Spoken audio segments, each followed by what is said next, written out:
mu ne ko su dee loolu ñun ñëpp ñu ngi ci guuta parce que wa man lam yaxkum bi ma anzalallahu bi suratul maida andi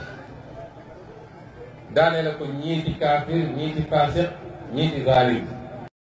taifataani min al muminin iqtatalu fa aslihu baynahuma fa in bagat ihdahuma ala al uxra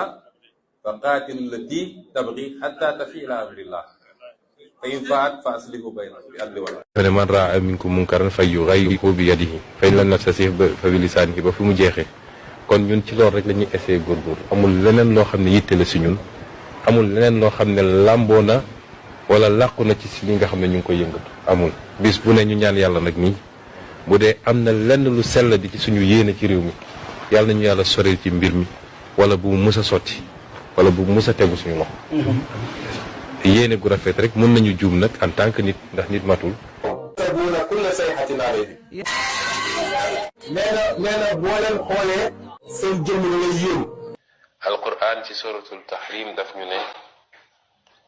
ضرب الله مثل الذين كفروا امرأة نوح وامرأة لوط كانتا تحت عبدين من عبادنا الصالحين فخانتاهما